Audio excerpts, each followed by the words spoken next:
तो अभी मैं आपको बताने जा रहा हूँ reflection from two different medium. String wave के अंदर ये नेक्स्ट हेडिंग है और एक इम्पॉर्टेंट हेडिंग है। इसके क्वेश्चन चाहिए एडवांस में पूछे जाते हैं। कह रहा है कि दो स्ट्रिंग है, एक स्ट्रिंग ए और एक स्ट्रिंग ए है। ये स्ट्रिंग का जो मास पर यूनिट लेंथ है वो सपोज करिए म्यू के बराबर है और इस स्ट्रिंग का मास पर लेंथ सपोज करिए 4 म्यू के बराबर है। इसमें किसी ने एक पल्स भेजा जिसकी वेलोसिटी v1 है और इसका जो एम्पलीट्यूड है ये सपोज करिए ए आई के बराबर है। ए आई का मतलब amplitude of incident wave, amplitude of incident pulse. तो ए आई क्या है? इस इंसिडेंट पल्स का एम्पलीट्यूड है और उसकी स्पीड क्या है? v1। अब क्या होता है कि जैसे ही ये पल्स आगे की ओर भागता है तो देखिए चूंकि ये मीडियम अलग अलग है, तो जब मीडियम अलग अलग होता है तो उसमें वेलोसिटी डिफर करती है। जब वेलोसिटी डिफर करती है तो जिस पॉइंट पे वेलोसिटी का डिफरेंस आता है वहाँ पे कुछ एनर्जी रिफ्लेक्ट भी होती है और कुछ एनर्जी आगे भी पहुँचती है। एक बेसिक प्रॉपर्टी है। तो ये जो पल्स आके इस बाउंड्री पे आएगा तो कुछ एनर्जी रिफ्लेक्ट होगी और कुछ एनर्जी आगे जाएगी। तो जो रिफ्लेक्ट होगी उसको मैंने इस तरीके से दिखा दिया और जो ट्रांसमिट होगी आगे की ओर उसको मैंने ऐसे दिखा दिया। अब जो रिफ्लेक्टेड पल्स है उसका एम्पलीट्यूड को मैंने लिख दिया ए आर के बराबर है, ए आर है। और ये जो ट्रांसमिटेड पल्स है इसका एम्पलीट्यूड में लिख दिया ए टी के बराबर है, ए स्मॉल टी। तो क्वेश्चन में पूछा जाता है कि बताइए, क्वेश्चन में ए आई दिया गया होगा, आपसे पूछेगा ए आर की वैल्यू बताइए, ए टी की वैल्यू बताइए। तो हम लोग क्या करते हैं, एक सिस्टम में फॉर्मूला लिखवाऊंगा, आप उसको नोट कर लेंगे और उसको याद कर लेंगे और उसका जो प्रूफ है, ठीक है, वो मैं आपको कभी बता दूंगा या नेक्स्ट लेक्चर में बता दूंगा, ठीक है। तो अच्छा, ये जो मीडियम है, इसी मीडियम में ये भी पल्स है, इंसिडेंट पल्स भी है और ये रिफ्लेक्टेड पल्स भी इसी मीडियम में है। अच्छा, समझ में क्या करो, this is incident pulse, this is reflected pulse and this is transmitted pulse. क्योंकि जो ऐसी एनर्जी आ रही थी ये मीडियम से, ऐसी एनर्जी आ रही थी, ऐसे टकराई, कुछ एनर्जी इधर गई और कुछ इधर चली गई। जो चली गई वो ट्रांसमिटेड है, जो लौट आई वो क्या है? रिफ्लेक्टेड है, ठीक है। तो देखिए, तो रिफ्लेक्टेड का एम्पलीट्यूड ए आर है और ट्रांसमिटेड का एम्पलीट्यूड क्या है? ए टी है। चूंकि ये मीडियम सेम है तो टेंशन हर जगह सेम होगा। हालांकि अगर ये पूरी रस्सी फिक्स्ड है, दो एंड पे फिक्स्ड है, तो टेंशन तो हर जगह सेम होगा। तो वेव स्पीड का फॉर्मूला होता है v is equal to √t upon mu. तो टेंशन हर जगह सेम है क्योंकि रस्सी एक्सेलरेट आगे को थोड़ी कर रही है। पल्स भागे या ना भागे अलग चीज है, ठीक है। रस्सी थोड़ी भाग रही है तो रस्सी का टेंशन क्या रहेगा? कांस्टेंट रहेगा। तो टेंशन कांस्टेंट रहेगा।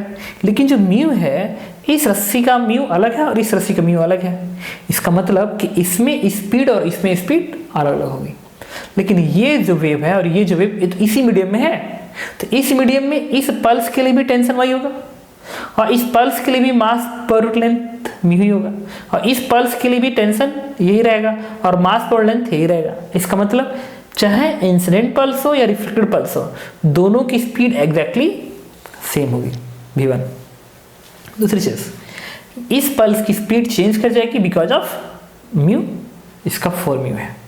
तो क्वेश्चन में जब भी देगा तो आपको ये डेटा जो होगा इस तरीके से आप कैलकुलेट कर लीजिएगा। अब हम बात करते हैं, लिखिए इसमें पहला पॉइंट, जब भी एक इंसिडेंट पल्स किसी बाउंड्री से रिफ्लेक्ट होता है या ट्रांसमिट होता है, फ्रीक्वेंसी चेंज नहीं होता है, ये आपको याद रखना है। देखिए first point, when a pulse is reflected या transmitted from a boundary, its frequency will remain unchange. Okay, तो आप लिखिए फर्स्ट पॉइंट्स। अब हमें बात करना होगा इस ए आर के लिए, इस ए टी के लिए। तो इसके लिए जो सेकेंड पॉइंट है, ये जो बाउंड्री है ना, यहाँ पे स्लोप की कंटिन्यूटी और डिस्प्लेसमेंट की कंटिन्यूटी यूज की जाती है और उससे प्रूफ होके जो फॉर्मूला आता है उसमें लिखने जा रहा हूँ। एक वेरी इंपॉर्टेंट फॉर्मूला है, आपको याद रखना होगा। जो ट्रांसमिटेड है इसका एम्पलीट्यूड का फॉर्मूला आता है, तो AT का जो फॉर्मूला बनता है AT का, AT इक्वल्स टू V2 रहता है 2V2 divide by V1 plus V2 into AI। ये फॉर्मूला होता है ट्रांसमिटेड वेव का एम्पलीट्यूड निकालने का। V2 इसकी वेलोसिटी, V1 इसकी या इसकी वेलोसिटी, और इस फॉर्मूले में प्लेस कर दीजिए। और AI क्या है? इंसिडेंट वेव का एम्पलीट्यूड है, प्लेस करेंगे AT आ जाएगा। उसी तरीके से AR पता करते हैं।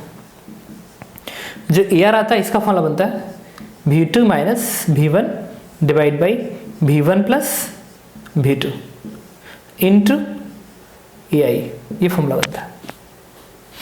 अब देखिए क्या होता है। अब कुछ चीज़ें तो आपको याद रखनी है। एक इम्पॉर्टेंट फॉर्मूला है, देखिए ये जो क्वांटिटी है इसके नेगेटिव होने के चांस है, क्योंकि अगर V2 V1 से कम हो गया तो AR नेगेटिव हो जाएगा। क्यों? क्योंकि ये तो V1 मैग्नीट्यूड है, V2 मैग्नीट्यूड है और AI भी मैग्नीट्यूड है। तो अगर V2 V1 से कम हो गया तो पूरी वैल्यू नेगेटिव हो जाएगी। इसका मतलब ये हो गया कि V2 अगर कम हो गया तो AR की वैल्यू क्या आएगी? नेगेटिव, मतलब वो नीचे चला जाएगा। तो वेलोसिटी कम हो रही है, तो जब वेलोसिटी कम होती है तो हम बोलते हैं मीडियम क्या हो गया? डेंसर हो गया। देखिए यही समझ में आ जाएगा।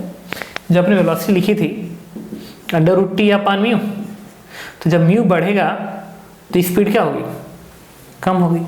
तो ये डेंसर मीडियम है तो इसमें स्पीड कम हो गई।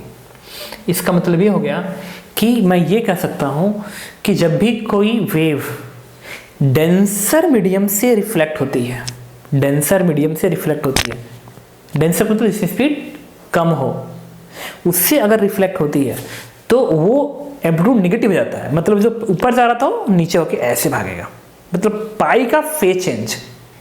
और अगर ये रेयर मीडियम है, तो इसका म्यू कम होगा तो स्पीड बढ़ जाएगी।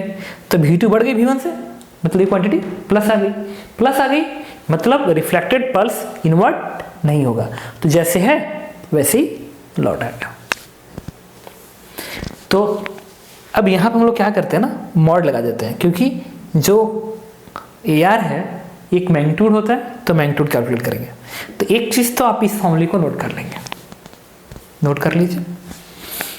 इसके बाद दूसरा पॉइंट जो आपको कॉपी पे नोट करना है, लिखिए। और नोट ये करना है कि ये जो पल्स है जब इधर से टकरा के लौटेगी तो ऊपर से क्या आएगी कि इन्वर्ट होकर आएगी, ये देखना पड़ेगा ना, क्योंकि इस वाले में तो कोई फेज चेंज नहीं हुआ, जिस शेप में थी उसी शेप में चली गई, क्योंकि इसमें तो कोई निगेटिव होने का चांस नहीं है। तो लिखिए पहला point, when incident wave transmitted from a boundary there is no phase change अगर,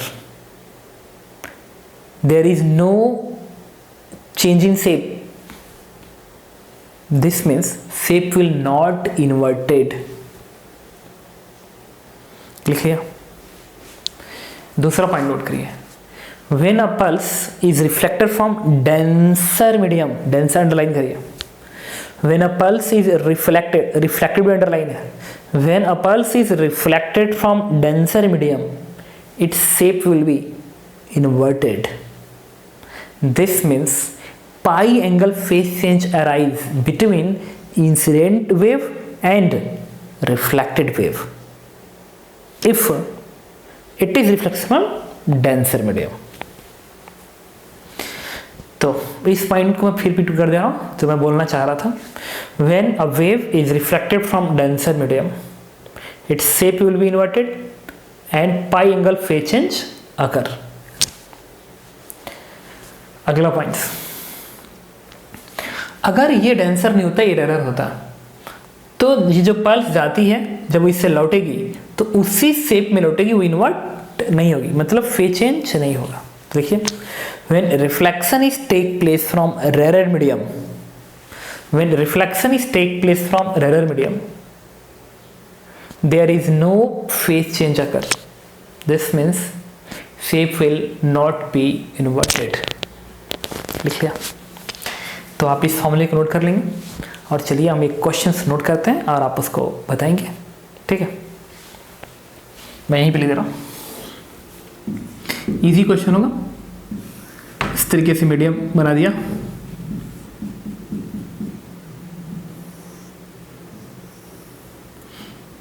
टू स्ट्रिंग है, इसमें एक पल्स मैंने आगे की ओर भेजा है। इसका जो एम्पलीट्यूड है, amplitude this one is 4 centimetre, और इसका जो मास पर यूनिट लेंथ है दिस इज 9 म्यू, और इसका मास पर लेंथ म्यू है। कह रहा है कि जब ये पल्स इससे रिफ्लेक्ट होगा तो फाइंड AR एंड AT, मतलब ट्रांसमिटेड वेव का एम्पलीट्यूड कितना होगा और रिफ्लेक्टेड वेव का एम्पलीट्यूड कितना होगा। ठीक है, तो बताता हूँ, इसको सॉल्व करते हैं। सबसे पहले हम इस फॉर्मूले की बात करेंगे, इस तरीके से पल्सेस दिखा देंगे, इस तरीके से पल्सेस दिखा देंगे। इसकी वेलोसिटी अगर v1 है तो इसकी भी क्या होगी v1, इसकी क्या होगी v2। तो v1 की वैल्यू आप क्या लिखेंगे, v1 लिखेंगे आप √T/9 म्यू, और v2 क्या लिखेंगे आप, ये लिखेंगे √T/म्यू। √T टेंशन हर जगह सेम होगा, तो T/म्यू इसमें वेलोसिटी होगी और T/9 म्यू इसमें होगी, दोनों डिवाइड कर दीजिए। जब डिवाइड करेंगे तो बनेगा v1/v2 इज इक्वल्स टू, इसको इससे डिवाइड करिए, बनेगा 1/3, आगे आपका 1/3। अब हम आगे सॉल्व करेंगे, तो देखिए फॉर्मूले का यूज़ करेंगे हम लोग, इस फॉर्मूले का। AT बताइए, ट्रांसमिटेड का एम्पलीट्यूड इक्वल्स टू v2, तो twice of v2 divide by v1 plus v2 into AI किसके बराबर है, यही एम्पलीट्यूड है ना इंसिडेंट का, 4 सेंटीमीटर, तो 4 सेंटीमीटर। अब देखिए ये बन गया 2, अब यहाँ से अगर आप चाहेंगे यहाँ से, तो आप क्या लिख सकते हैं, यहाँ से लिख सकते हैं v2 इक्वल्स टू 3v1, इधर भेजिए। तो इस v2 पे v1 लिखिए, सबको v1 फॉर्म लिख दीजिए, v1 फॉर्म में, तो बनेगा 3v1 divide by v1 plus 3v2 into 4। तो इससे कितना आएगा, ये आएगा 3 1 4, ये आएगा 3/2 इंटू 4, दिस इज 6 सेंटीमीटर। इसका मतलब ये हो गया कि जो ट्रांसमिटेड वेव है ये, इसका जो एम्पलीट्यूड होगा वो 6 सेंटीमीटर हो जाएगा, जबकि इसका एम्पलीट्यूड 4 सेंटीमीटर है। अब बताते हैं आपको रिफ्लेक्टेड वेव का एम्पलीट्यूड निकालना। तो रिफ्लेक्टेड वेव के लिए आप तो समझ गए होंगे, मैं इसे हटा दे रहा हूँ। रिफ्लेक्टेड वेव के लिए जो एम्पलीट्यूड बनेगा AR, इसको मैं लिख रहा हूँ v2 माइनस v1, तो v2 इज 3v1, तो 3v1 minus v1 divide by 3v1 plus v1, मतलब v2 plus v1 into AI कितना है 4 सेंटीमीटर, तो इससे कितना आएगा 2, इससे आएगा 4, तो 2/4 1/2, तो 1/2 यहाँ पर लगेगा, तो ये 2 सेंटीमीटर हो जाएगा। इसका मतलब कि रिफ्लेक्टेड का एम्पलीट्यूड 2 सेंटीमीटर होगा और ट्रांसमिटेड का एम्पलीट्यूड 6 सेंटीमीटर होगा, and this one is answers. ठीक है, अगर कोई आपसे ये कहता कि सपोज करिए इसका वेवलेंथ, इसमें अगला क्वेश्चन मैं बताने जा रहा हूँ आपको, इसको मैं हटा देता हूँ। ठीक है, इसका सेकेंड पार्ट है। सेकेंड पार्ट कह रहा है कि if amplitude of incident wave is 1 mm, then find amplitude of reflected pulse and amplitude कह रहा हूँ wavelength of reflected pulse and wavelength of transmitted pulse. अगर इंसिडेंट का वेवलेंथ 1 mm है तो रिफ्लेक्टेड और ट्रांसमिटेड का वेवलेंथ कितना होगा। तो आपको बताया जा चुका है कि फ्रीक्वेंसी चेंज नहीं होती है, तो हम यूज़ करेंगे v बराबर f लैम्डा। देखिए इस पल्स की बात करेंगे, तो अगर मैं रिफ्लेक्टेड पल्स की बात कर रहा हूँ, रिफ्लेक्टेड की, तब क्या लिखेंगे v बराबर f लैम्डा। अच्छा, क्या जो इसकी वेलोसिटी है वही वेलोसिटी इसकी है, आप कहेंगे हाँ, इसकी वेलोसिटी नहीं चेंज हुई और फ्रीक्वेंसी चेंज हो नहीं सकती है, इसका मतलब वेवलेंथ क्या रहेगा सेम रहेगा। इसका मतलब रिफ्लेक्टेड का जो वेवलेंथ होगा एग्जैक्टली इंसिडेंट के वेवलेंथ के बराबर होगा। आ गया। अब हम लोग बात करेंगे किसका, अब हम लोग बात करने वाले हैं ट्रांसमिटेड के वेवलेंथ पे। तो ट्रांसमिटेड का जो वेवलेंथ है, ट्रांसमिटेड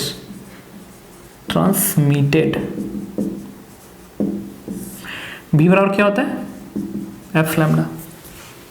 चूंकि वेलोसिटी बदल गई, फ्रीक्वेंसी चेंज नहीं हुआ, तो वेवलेंथ चेंज होगा, क्योंकि ये कांस्टेंट है, ये चेंज होगा तो ये भी चेंज होगा। इसका मतलब क्या लिख सकते हैं, v1/v2 इक्वल्स टू λ1/λ2।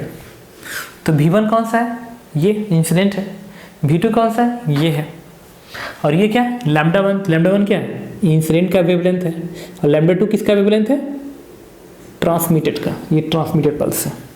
तो v1/v2 निकालना पड़ेगा। तो v1/v2 क्या है, 1/3, तो मैं इसको लिख सकता हूँ 1/3, और लैम्डा आई 1 है तो यहाँ पे 1 प्लेस कर दीजिए, 1 mm।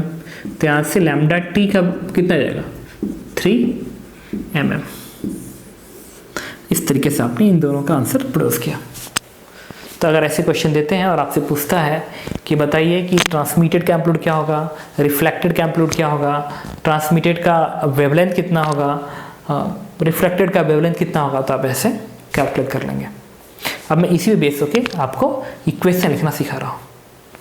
कह रहा है कि ये जो इंसिडेंट पल्स है उसका इक्वेशन है 4 sin -πx + 2πt + 30 डिग्री। इस मीडियम का मास पर लेंथ म्यू है और इस मीडियम का मास पर लेंथ 4 म्यू है। तो क्वेश्चन में पूछ रहा है find equation of transmitted wave and reflected wave assuming joint is origin. अगर ये ज्वाइंट ओरिजिन है तो बताइए कि रिफ्लेक्टेड पल्स की इक्वेशन क्या होगा और ट्रांसमिटेड पल्स की इक्वेशन क्या होगा।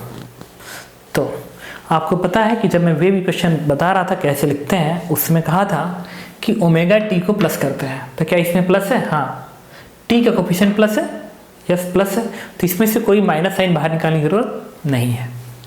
अब देखिए जब भी वेव इससे रिफ्लेक्ट ट्रांसमिटेड होकर आगे जाएगा ऐसे, और रिफ्लेक्ट होकर जब ऐसे लौटेगा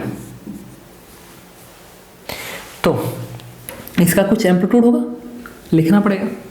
एक और बात, फ्रीक्वेंसी में चेंज होगी नहीं, लेकिन अब इसका जो इक्वेशन होगा इधर आ रहा है ना, ऐसे जा रहा है ऐसे, और इधर जा रहा है, तो ये पॉजिटिव में जा रहा था, ये नेगेटिव में जा रहा है। इसका मतलब कि जो रिफ्लेक्टेड पल्स होगा,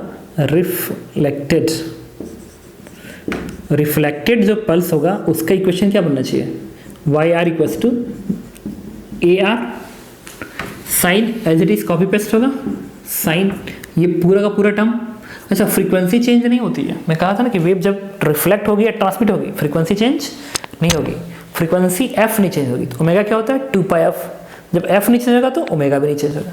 इसका मतलब ये जो ओमेगा का टर्म है ना अनचेंज रहेगा, तो बनेगा 2πt, और ये वापिस लौट रहा है ना, तब क्या लगाएंगे यहाँ पे प्लस, निगेटिव में जा रहा है, निगेटिव में तो प्लस लगाएंगे। और ये πx की बात करनी पड़ेगी, तो ये चेंज हो भी सकता है और नहीं भी हो सकता है, प्लस 30 डिग्री। लेकिन इसमें एक और टर्म एडअप करना पड़ेगा, फेज चेंज, ये शेप इन्वर्ट हो रहा है कि नहीं इन्वर्ट हो रहा है। तो वैसे भी देखिए ना, ये डेंसर मीडियम है और ये रेयर मीडियम है, तो आपको पता है कि डेंसर मीडियम से रिफ्लेक्ट जब होता है तो पाई एंगल का फेज चेंज आ जाता है। इसका मतलब ये जो फंक्शन है इसी मुझे क्या ऐड करना पड़ेगा, पाई जोड़ना पड़ेगा या 180 डिग्री जोड़ना पड़ेगा। तो इक्वेशन बन गया इस तरीके से। अब प्रॉब्लम ये है कि ओमेगा तो वही रह गया, क्यों, क्योंकि फ्रीक्वेंसी अनचेंज रहा। देखना पड़ेगा कि के पे कोई चेंज आएगा कि नहीं आएगा। तो देखिए आपको पता है बी बराबर क्या होता है, ओमेगा अपान के मैग्नीट्यूड। क्योंकि इस मीडियम में चाहे ये पल्स हो ये पल्स हो, दोनों की स्पीड सेम होती है। अगर स्पीड सेम होगी, ओमेगा सेम होगी, तो के को भी सेम होना पड़ेगा। ये इक्वेशन ही बता रहा है। इसका मतलब कि के वही रहेगा जो इसमें है। तो इसमें के क्या है, -π है, -π क्या रहा है, पाई है, तो पाई लिखेंगे। और पाई क्यों लिखा, माइनस ही लगाया, क्यों, क्योंकि वो पल्स नेगेटिव में जा रहा है, तो लिख दिया इस इक्वेशन को। अब AR निकल जाए तो आंसर आएगा। अच्छा देखिए, इस पल्स की अगर वेलोसिटी की बात करूँ वो v1 है, तो इसकी वेलोसिटी क्या आएगी, ये भी v1 आएगी, और इसकी वेलोसिटी v2, क्योंकि ये मीडियम सेम है तो v1 और ये मीडियम अलग है तो वेलोसिटी v2। आप फॉर्मूला लगाएंगे किसके लिए, ए आर के लिए। आपको पता है ए आर बराबर क्या होता है, ये होता है V2 minus V1 divide by V2 plus V1 का मॉड इंटू AI।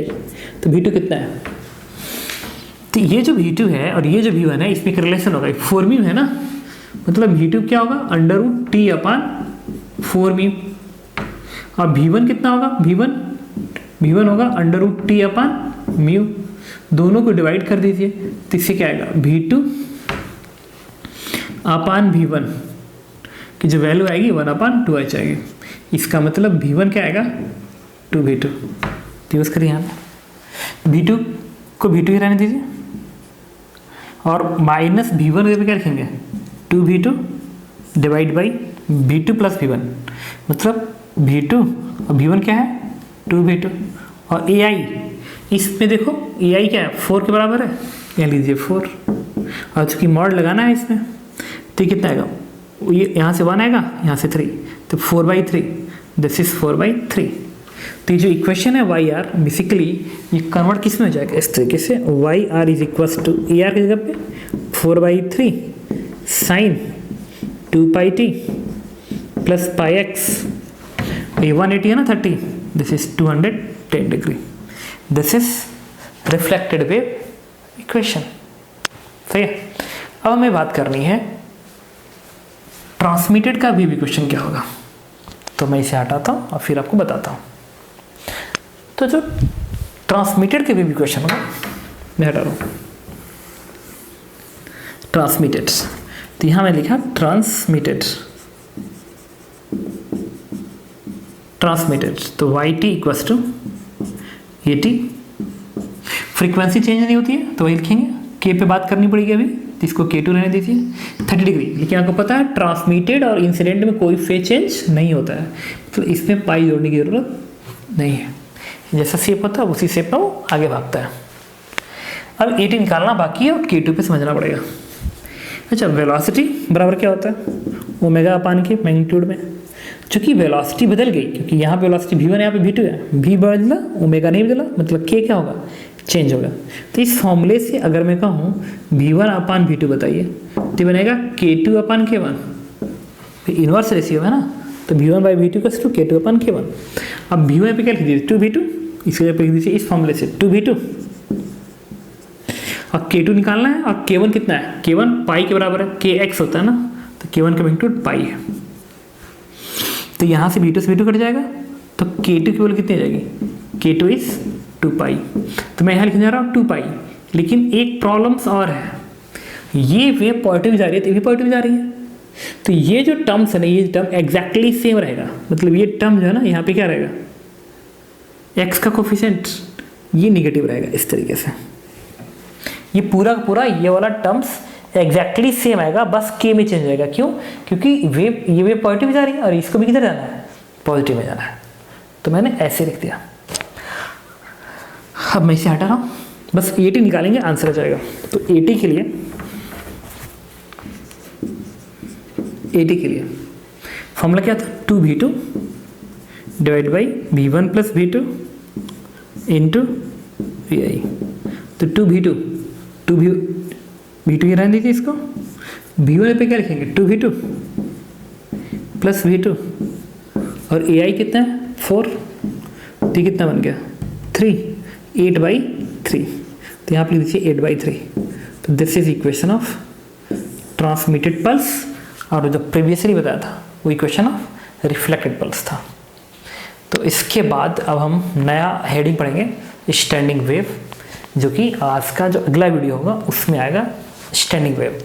तो इसे नोट कर लीजिए स्टैंडिंग वेव, और ये लास्ट हेडिंग चल रहा है स्टैंडिंग वेव।